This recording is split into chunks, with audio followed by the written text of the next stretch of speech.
Good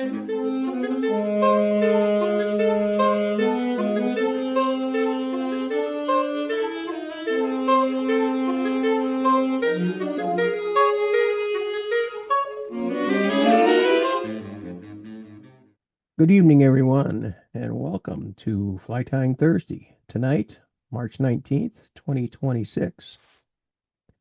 Tonight,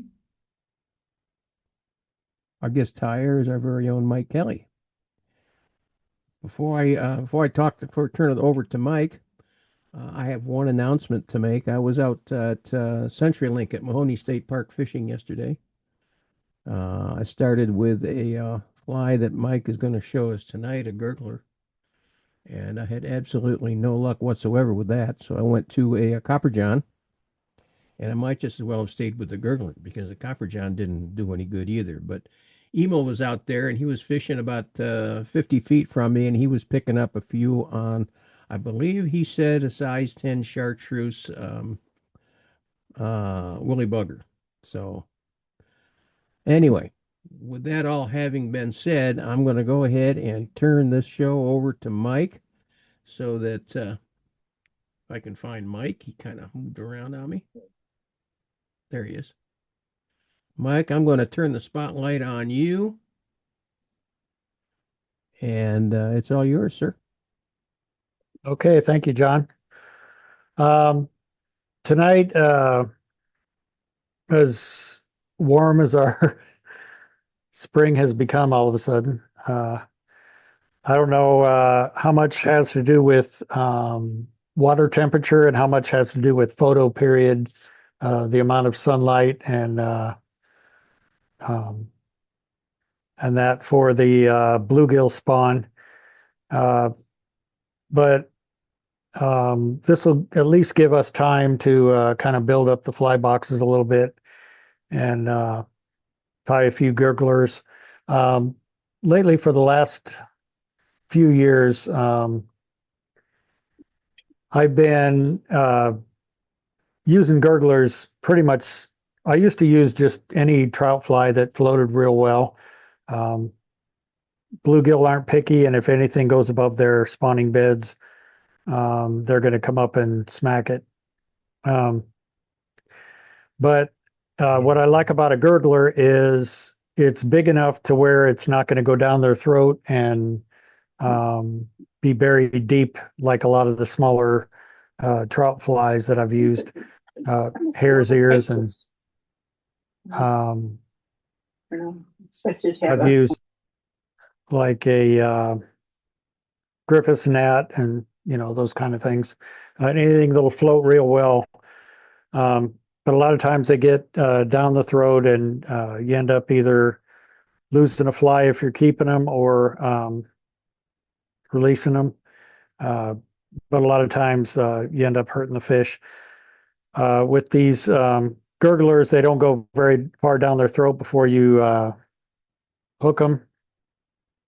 And so they've been my go-to for bluegill. The one that you're looking at right there is real close to Skip Morris's. Let me share something real quick. So the Gartside gurgler, that's where I think the gurgler term came about. The Gartside gurgler was normally had for a tail half tail or bucktail and some flash, a little bit of kind of a palmered hackle, and then the foam over the top. I think Jack Gartside was probably using these targeting bass. But I will tell you, a fly like this, if you just kind of imagine the look of that, if a bluegill comes up, that tail is going to basically push the bend of the hook out away from the mouth of the hook, and you're not going to have as many takes. The next, if you Google gurgler fly or whatever, you're going to see a lot of pictures like along the top there. That was I actually took that along the strip on the top of the um, web page when I Googled gurglers, and you can see that all of those have a really long tail. And I tied them that way initially because that was the guard side gurgler, and I just really had a lot of difficulty hooking the fish. I'd have them come up and smack at it, but for some reason it would always go away, and I think it had to do with the tail. If you're using this for bass or if it's a saltwater fly and you're using it as a shrimp or something like that, that longer tail is going to kind of make more sense. If you're using this for panfish, though, the picture in the big picture in the main frame there is Skip's Predator, Skip Morris's Predator. Coming out of the back of that is some crystal flash, and there's two white rubber legs coming out of the butt in different directions as kind of some extra legs to kind of help give some flotation, but also a little different look. He also adds some mono eyes, some plastic eyes, and folds it over the top of the eyes.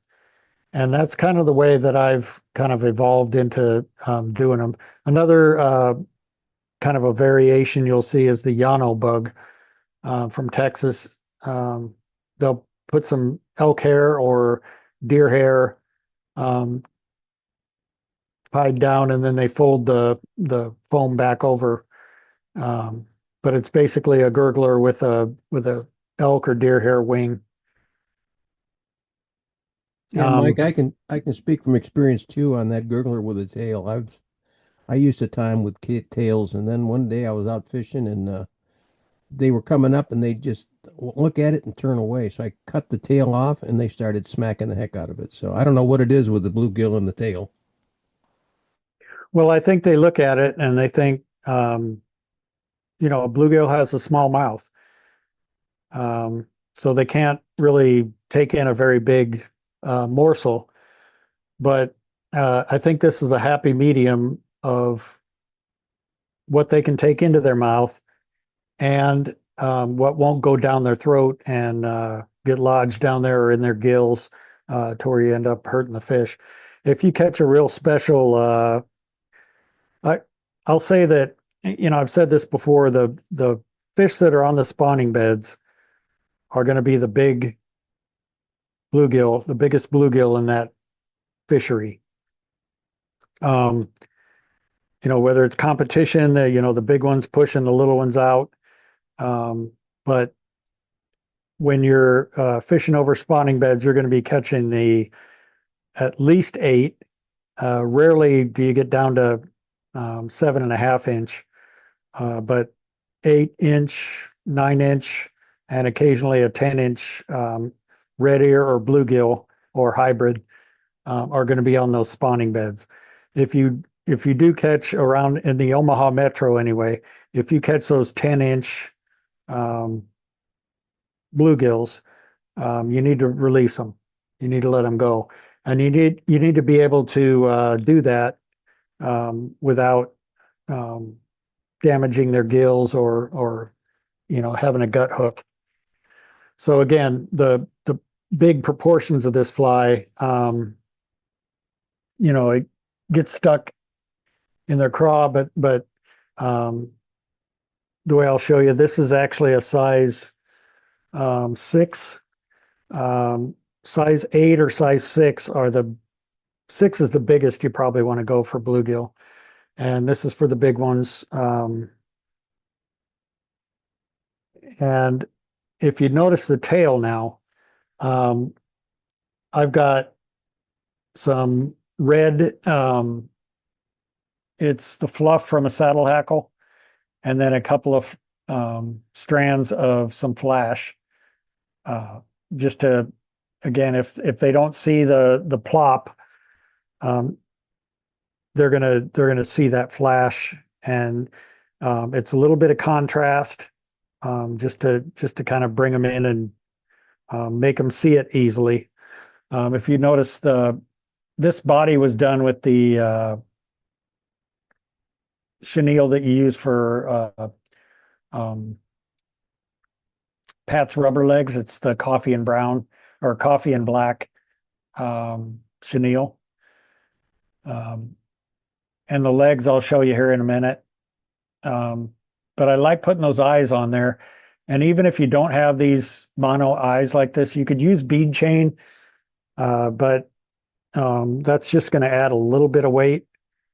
Um, I'll talk about the hook choice in a second. But if you can get a hold of some mono eyes or make your own, burn your own mono eyes. Wapsi used to sell a package. I've showed them before, and I'll show them here in a second, of different sizes of black plastic eyes that you can use for this. So just to show you a couple of different, I mean, anything to me with bluegill, anything that has a contrast, they can easily see it. This is chartreuse with a black body. Again, the red tail. I put some, that's some midge flash in there. But the key is this is soft enough to where if they come up to grab that, that's not going to push it away from their nose. If you're using calf tail or buck tail, they come up to grab that fly, it's just going to push away.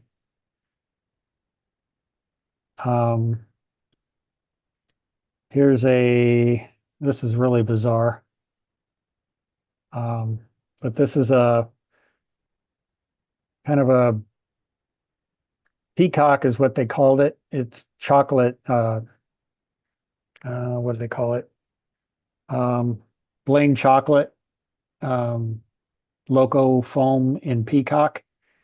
And I thought about getting this for Japanese beetles. I don't know how much fish eat those, but I know there's a lot of them around here. But it gives a little bit of flash. But again, when the fish is seeing it, he's seeing a yellow body, some orange legs, and black around the edges, some black eyes, and then that red tail. So there's a lot of different variations. This is that tan with a couple different colors of the legs, brown and orange, but with a Mike, black body.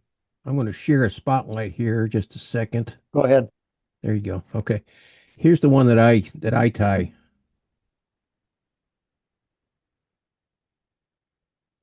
You can see it's Okay. there you go. I use palmer and hackle across the bottom, then just fold the rubber across the top. Okay. And that's something else I was going to talk about. And I couldn't find a picture on the internet about the hackle. When I showed that one, the original Gartside hackle, Gartside Gurgler,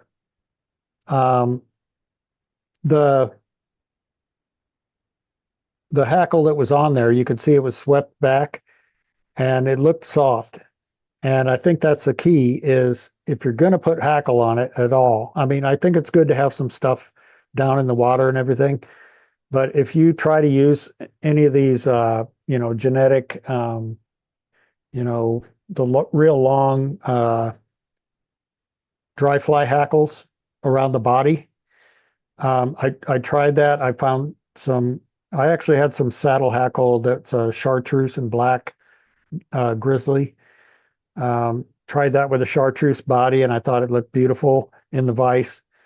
Threw it out there, and it floated upside down.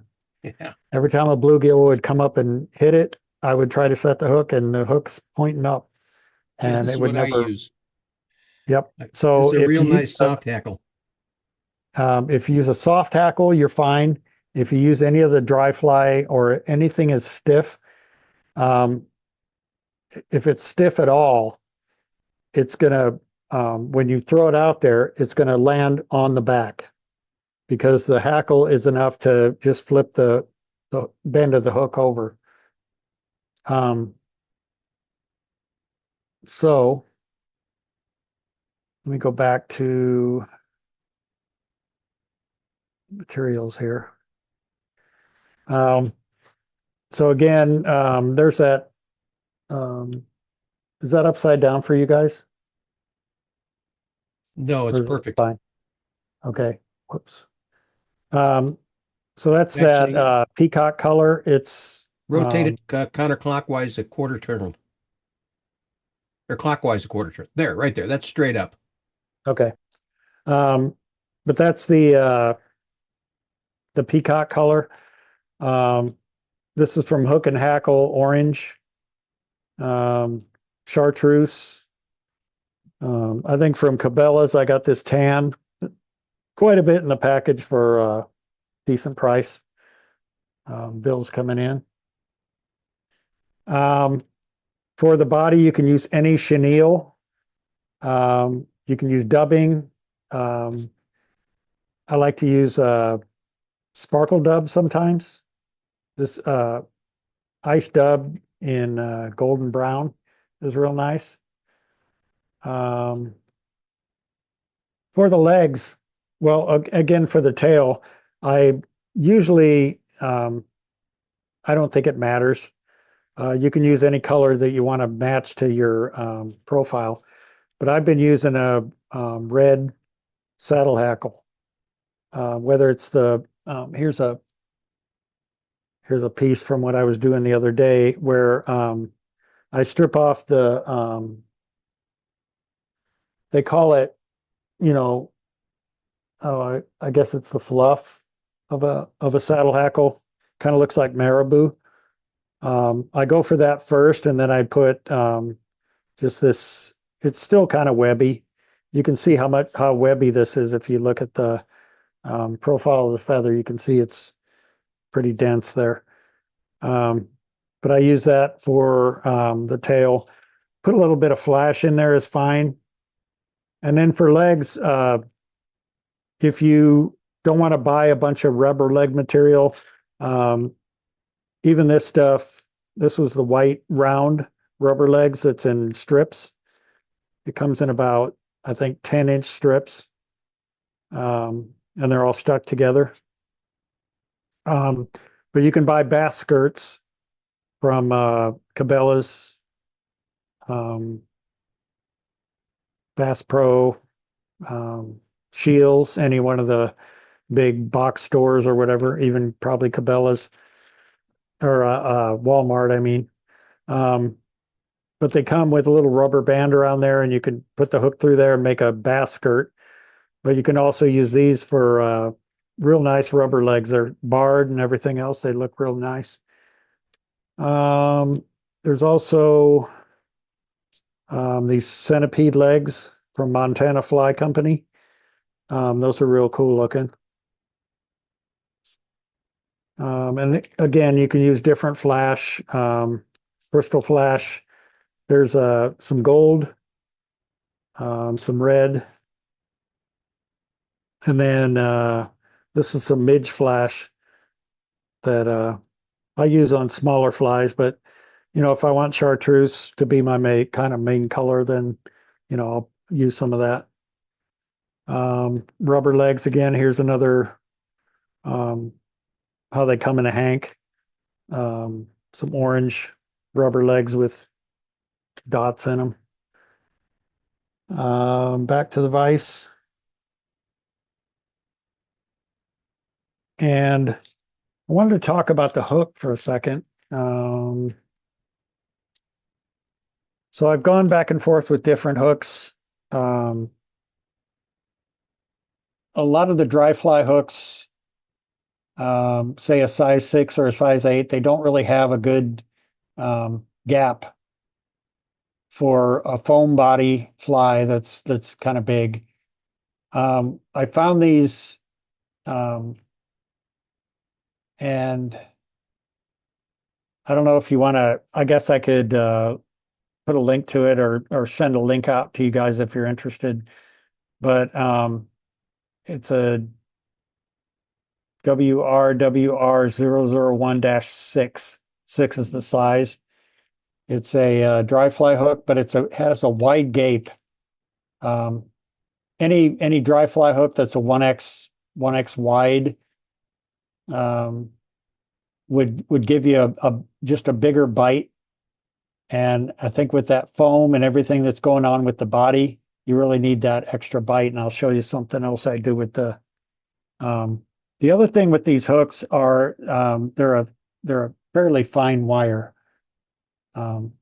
So they're not as likely to sink that foam. So the first thing I actually do when I put it in the vise is I actually bend it up like that and give a little bit more of a gap.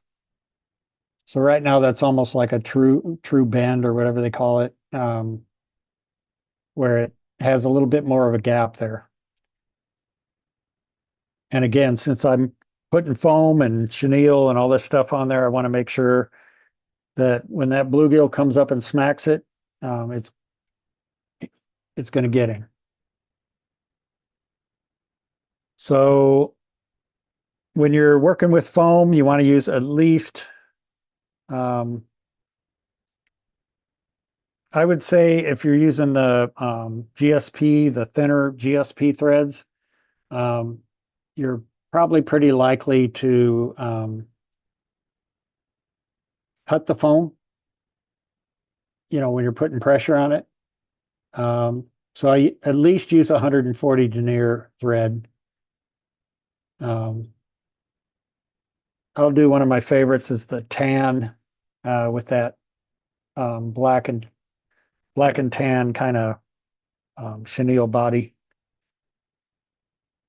So the first thing I'm going to tie in is tail.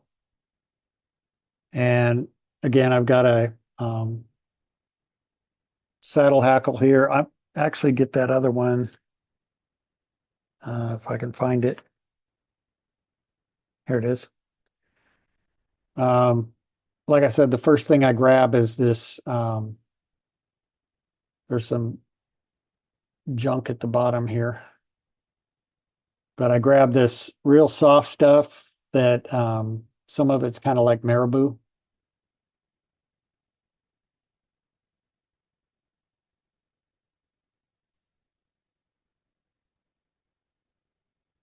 And I'll tie that back to the bend. If you want to add a little flash, this one I'll do a little gold, I guess. I like to cut, zoom out a little bit here. I like to cut I mean, there's better ways to do this, but I've dealt with real tangled up crystal flash. But if you cut a little notch in your bag without taking the whole hank out of there, you can just take a little piece off to the side there with your bodkin. And I actually want to, I'll double this over.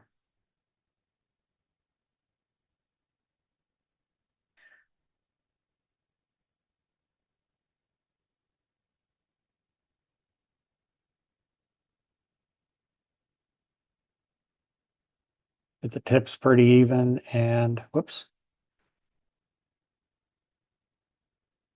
There we go.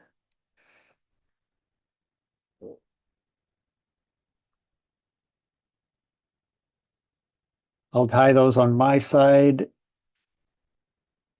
Come forward a little bit. And then on the opposite side, I'll just fold those over and come back. And then I'll cut that right there. So I basically have 2 strands on each side of that tail. come forward a little bit, and then I'll take the tan. I cut it a little bit less than a gap, and this is actually kind of wide. But actually at the point I'm tying it in, it's not. A little bit less than a gap of the hook. And I cut a little like a V shape in there, just to kind of help tie that down without a lot of bulk at the back. This also, here's another thing you could do. At this point is a good point to put just a little bit of super glue. That was kind of a big drop. Probably better take some of that off of there.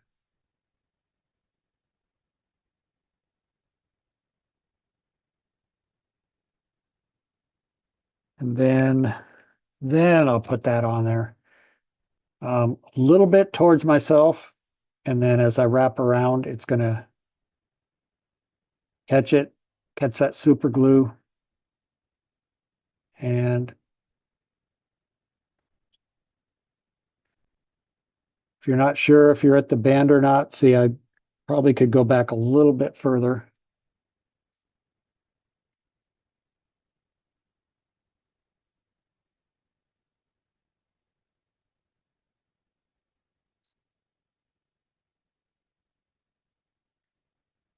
All right. So now the foam's sitting back there, and I've got a good where that'll bend over. That'll be a good butt section right there. I don't know if this is going to be a long enough piece. I'll give it a try.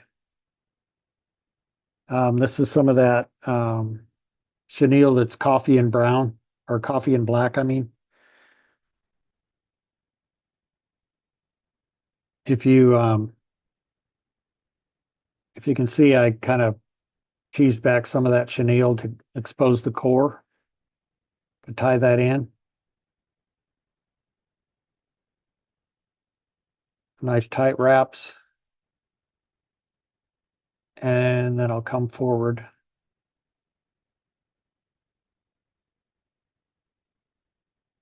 And then this should be enough to wrap a body. Yeah, it's plenty. Whoops.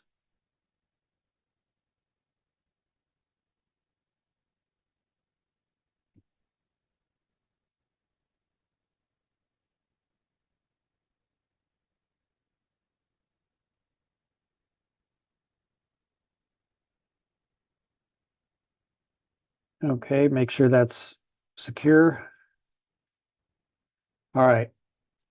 Now is the point where if you want to add eyes, again, this is that package that I got. It was from Wapsi several years ago.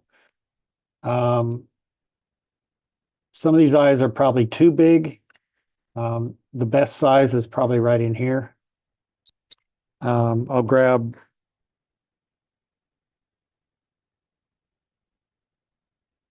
one of those basically dumbbell eyes with kind of a long stem in between. And make sure they're kind of even.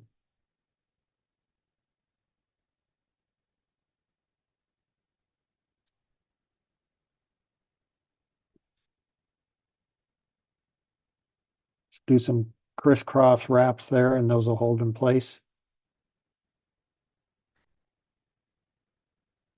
And then I'll come behind the eyes and actually go a little bit back, and I'll tie in some legs. So again, I'm going to use these from a bass skirt. For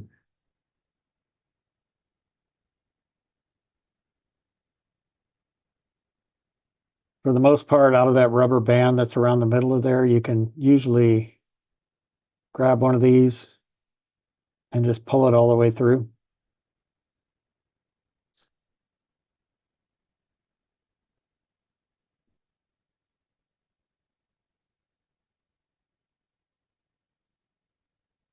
Double it. It's got a little bit of glitter in there and some black stripes. I don't know if any of that matters. And I'm going to cut that. So now I have two strips. Um, and just right on top, I'm going to make a couple of wraps around there, 4 wraps. And then there it is. Got to make sure you grab the right ends. Um, spread those legs out.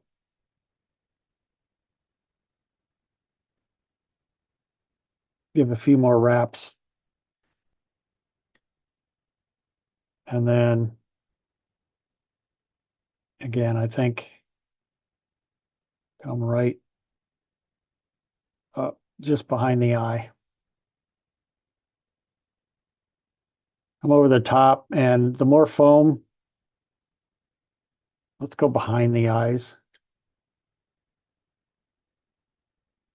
Make sure I don't tie down that leg.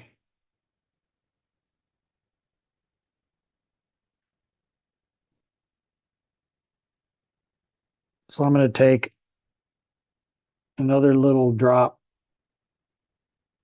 of super glue right on top of those legs. And it's not so much for the legs, but for that front part of foam that's going to come down. Fold it over.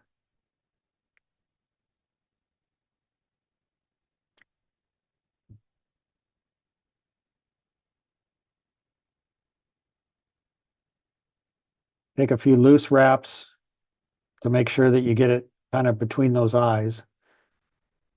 And then secure it.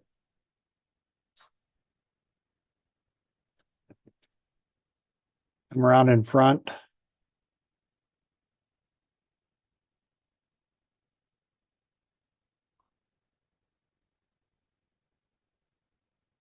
And then go back behind the eyes.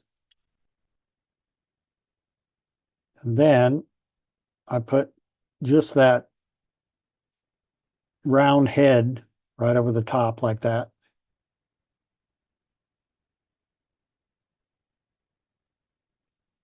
And then we'll go ahead and whip finish right over that bulge of foam in the front. Pull it real tight.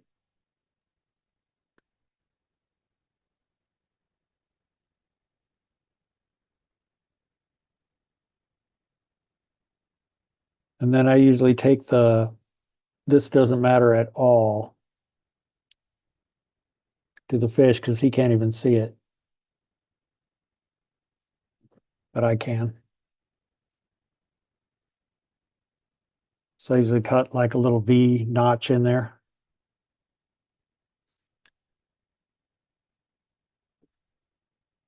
Now, with the legs, those are going to foul around the hook point. So if they're too long, so cut them about maybe 3/4 of an inch, at least on this fly.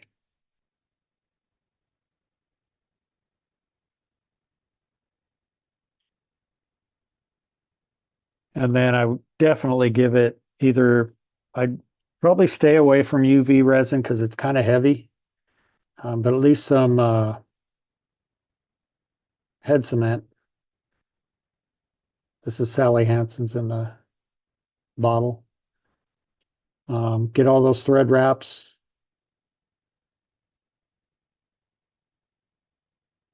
Probably doesn't hurt if you can work a little bit in around here. That's where these bottles are real handy. Just work a little bit of glue around the thread wraps like that. And that'll last through several fish. And that's the thing, when you're fishing these, you're going to be catching like, you could use this in a one fish in a one fly tournament or whatever, like Cornhusker does. And with cementing the thread wraps like that, if you super glue the foam down to the body, this fly will last forever. I was up fishing with Kurt Sievers on Ponca last fall, and we were nailing big 14 and 16-inch rainbows, the stockers. He used a one gurgler all day long and caught probably 30, 40 fish on that one fly. By the time we got done, the only thing left was a quarter strip of foam. So they're yeah, I agree with Mike. They are extremely durable and they do catch fish. They definitely do. There was one day it was rainy as heck, just pouring down rain. I was at Walnut Creek. I caught 15 to bring home, put them in my creel, and then I put that in the car, and then I walked around the lake and did catch and release for another hour, and probably caught 40 more. You find different spawning beds, and you can catch probably 15 out or 20 out of each little spawning bed, and then you move on to the next one. And with two or three flies, you can definitely go through a mess of fish. Um, but that's how to make them sturdy. I think the eyes add something. If you don't have these eyes like this, um, what you can do is just fold it in front of the legs, um, bring it up to the eye and tie that down, fold it over so you can get the extra foam up here. I think that helps it float. But then just take a Sharpie and just dot an eye on each side, and that'll be just as good. Again, it's not the Gartside Gurgler like he envisioned. Um, it doesn't have the bucktail or calf tail hanging off the back. Um, but I have really found with that cause problems. And also, if the hackle is too stiff, hanging off of the bottom, if you palmer it on there real dense and you throw it out there, it's going to flip over and it's going to land like that. And it's going to sit on the water because, this doesn't have any resistance to the surface of the water. It's going to lay like that, and then the fish aren't going to be able to be hooked.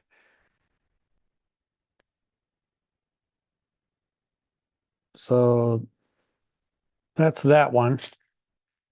Um, in the in the book Pheasant Tail Simplicity, Craig Matthews has a fly in there that I'm going to try to do on. Should I do a 14? I'll do a bigger, maybe a 12.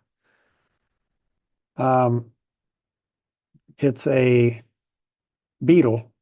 And again, I'm going to open that gape a little bit. Normally, you can do that without damaging the hook. Um,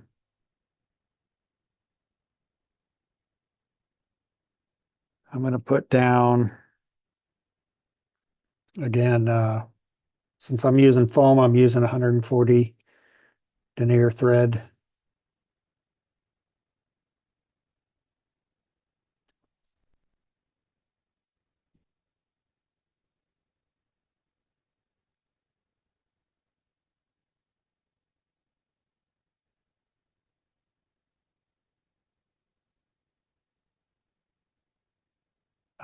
I just have a strip of black foam. It's about the gap of the hook. It's maybe a little bit wider. Um, again, I'm probably wouldn't hurt to do super glue since I have it and it's not um, just on that thread base a little bit. If you're going to get super glue, get these little tiny bottles. Costs about the same. You get two or three of these little tiny bottles.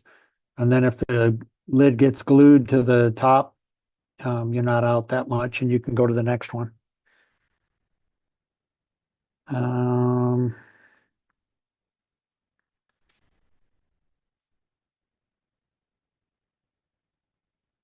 then again, a little bit towards me. I'm going to go ahead and tie that down.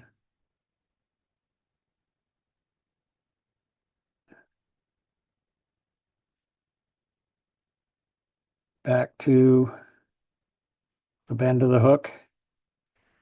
And then, if you're kind of crisscross and you leave a little bit of foam there that's not compressed, that's not a bad thing.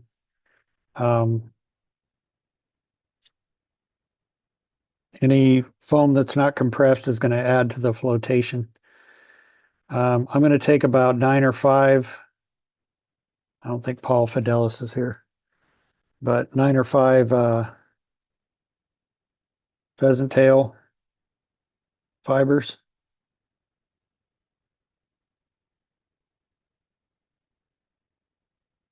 And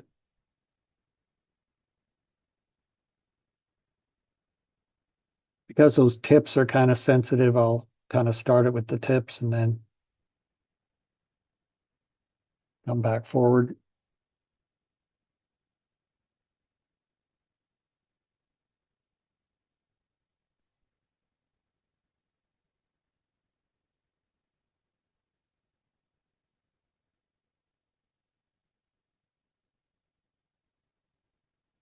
Something about the color of pheasant tail.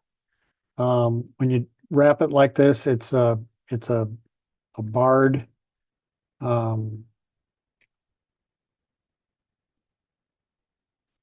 appearance, and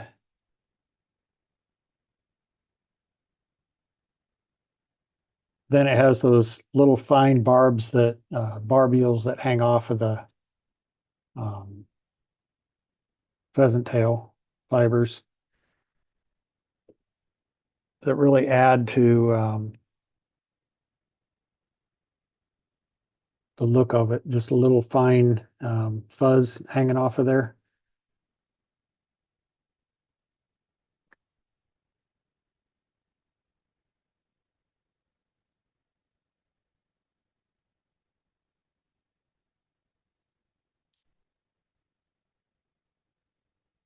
Take several wraps like that.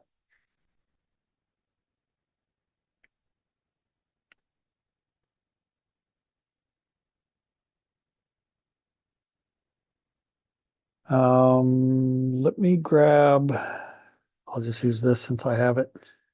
Well, I'm going to grab a dark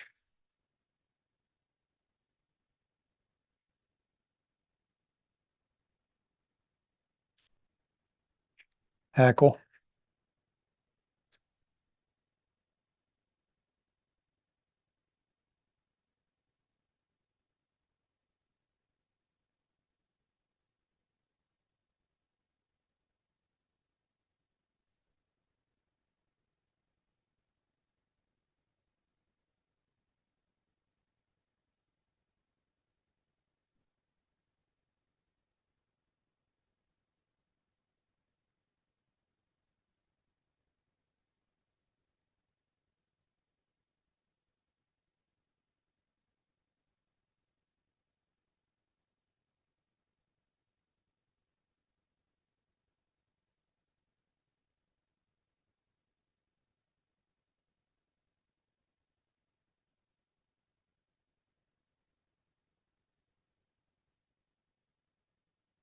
Break that hackle off.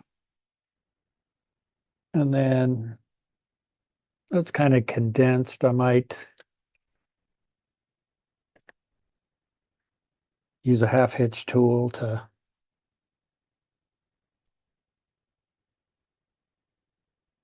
do a half hitch and then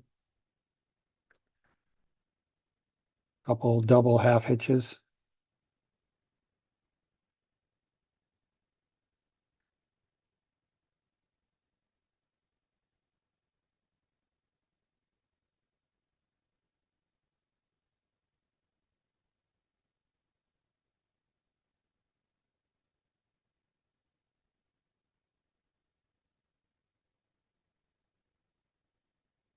Got a little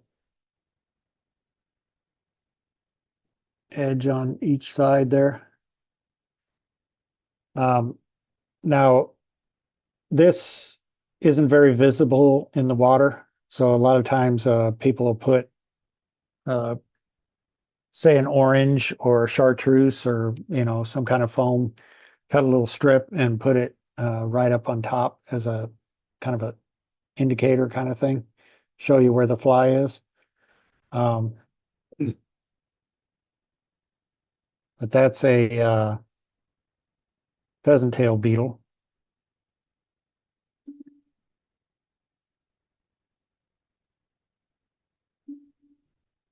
Another, let me do one more with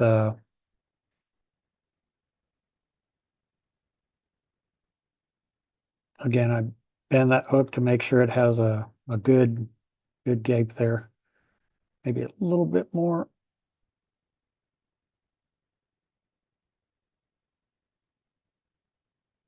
About like that.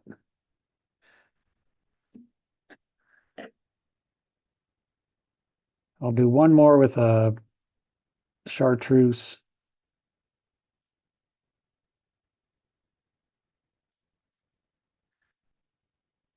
The tan and black and the chartreuse are my favorite ones to go to usually.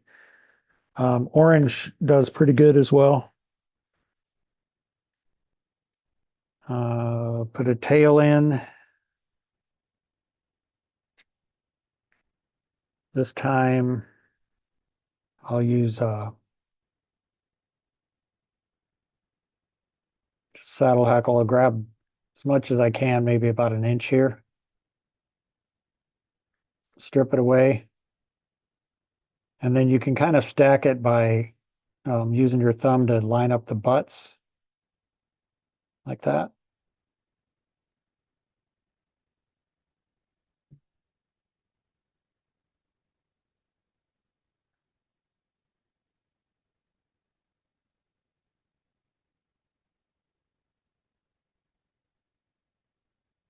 If it's not enough, you can grab a few more. That's mostly why I focus on the fuzzy stuff at the base of the saddle hackle. Um, Give it a more pronounced tail.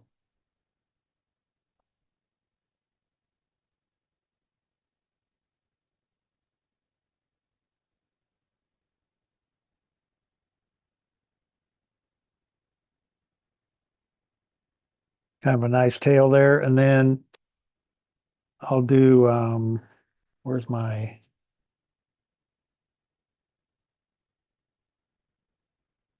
do this midge flash.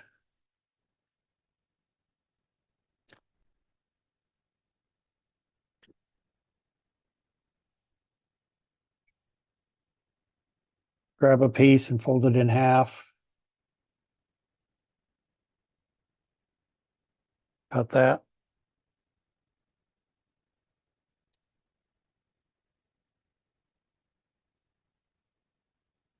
Put a couple of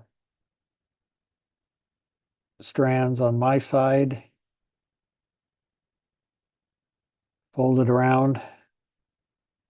Put a couple on the other side. Doesn't really matter which side they're on, just part of that tail. And then cut that without cutting the tail.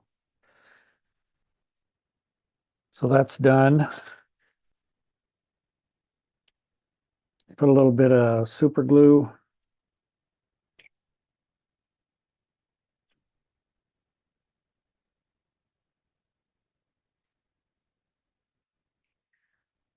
Gel super glue is um, also what I recommend.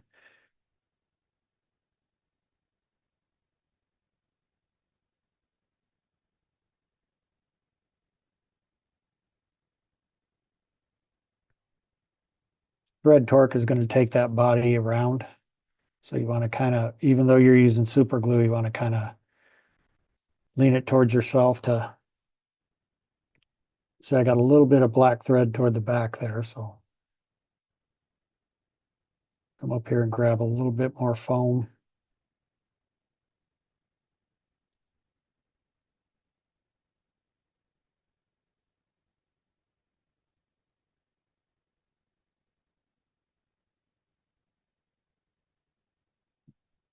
That should be good. For the body on this one, I'll do a little bit of this ice dub. And I'm sure you've probably seen this. I just cut a corner off of it and then just start pulling it through the corner there.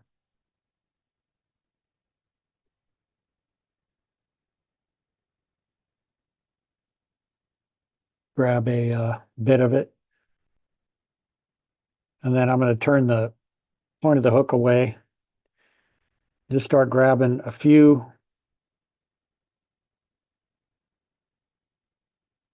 of those fibers.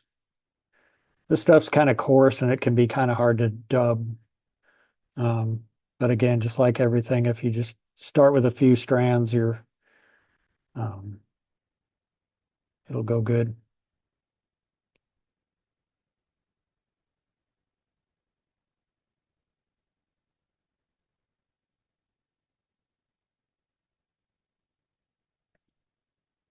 Start working that back to the back.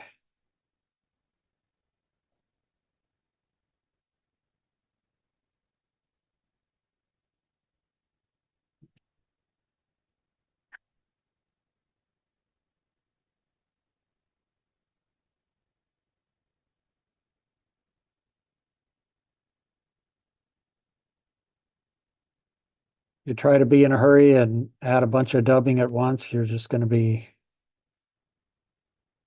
um, frustrating.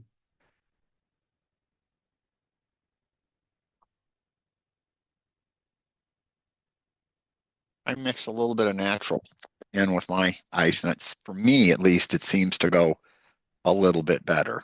Oh, definitely would, because that softer material is going to Yeah. help bind that.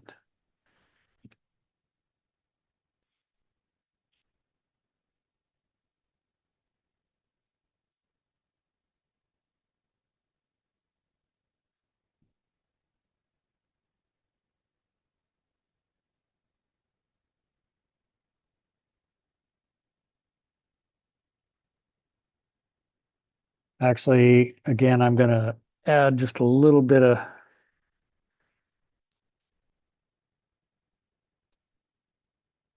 I don't use super glue a lot, but for foam, I use it very often. Um,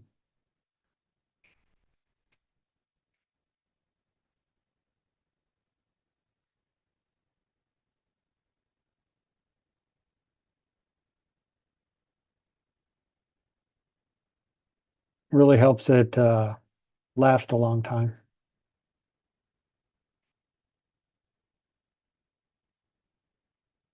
Come back to the eye, cinch it down there.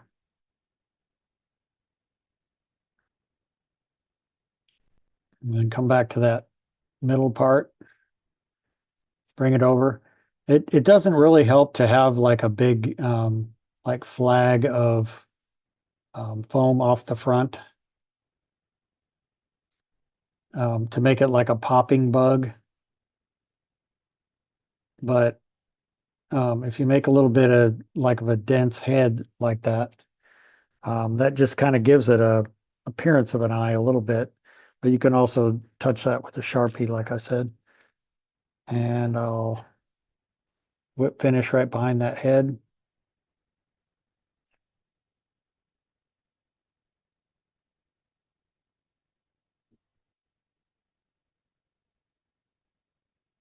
Pull it tight. And then you can either round this off or like I did before, um, cut like a V notch in there.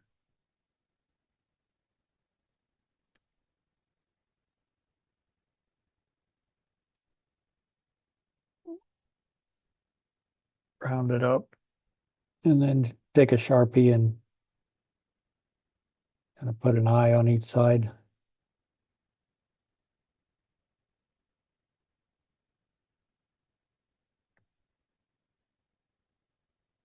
You could put marks on the back if you want, but the fish doesn't see that. I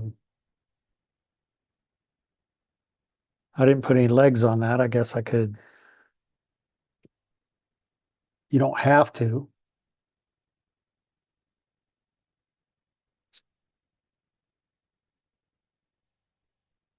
But I'll tell you what would look really nice is some orange legs.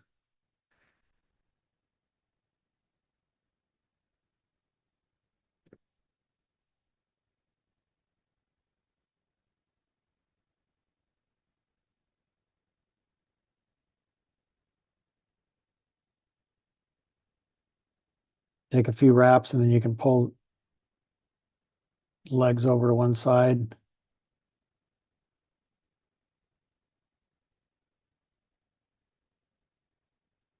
The harder you pull on that, the more they're going to kind of pull together. And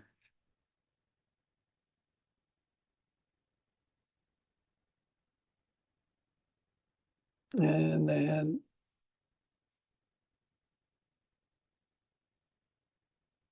finish around the eye.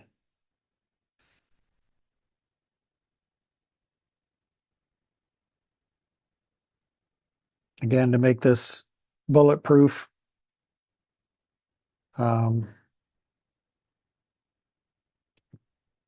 wherever there's thread wraps, make sure there's head cement. So then if they do get nicked, that's going to hold together a little bit.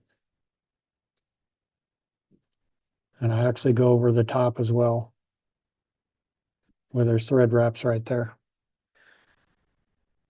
I have had the rubber legs fall off. Like John was saying, I've had the rubber legs fall off. Tail is pretty much gone, and they're still hitting it. So don't let anybody tell you that, this is the only fly you'll need for bluegill, the only fly bluegill will eat. I think they'll eat a cigarette butt tied to a hook if you smoke. But it's got a little bit of flash. It's got contrast. You can twist it around a little bit before it dries. Oh, see? It's one thing about glue and tight thread and rubber legs. But that'll be an injured one. I'll use it.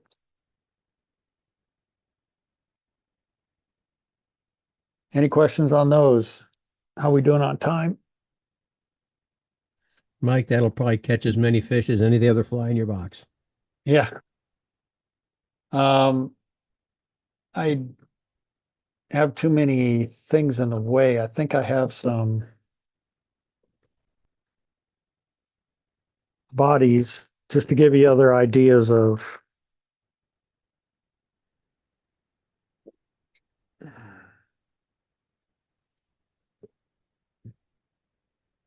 I'll have to dig them out. But there are spider bodies that they call them. It's basically foam that's a little bit thicker, and you could slit a gosh, where did I put those? You can slit a little bit of a body into those, pull it over the hook where the slit is, and I think they're in that drawer that I don't check until tomorrow, and I say, oh yeah, there they are. Any questions on gurglers? I'll tell you what, the first thing you do when you see a spawning bed is cast up the bank,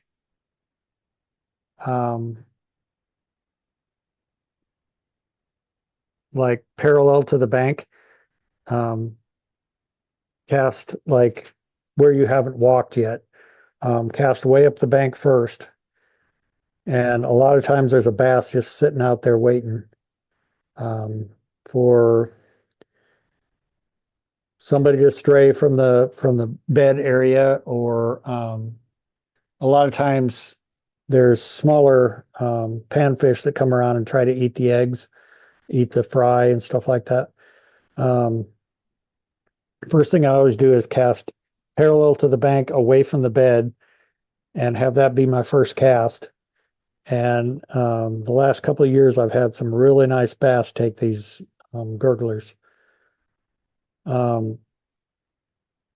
Then if you see like a big area of the spawning beds, I have a picture on another presentation that I'll show you later. We get closer to that time. Start on the, don't throw right into the middle of that bed, because you're going to hook a fish and then he's going to fight and he's going to scatter all the other ones and they're going to get a little bit put off.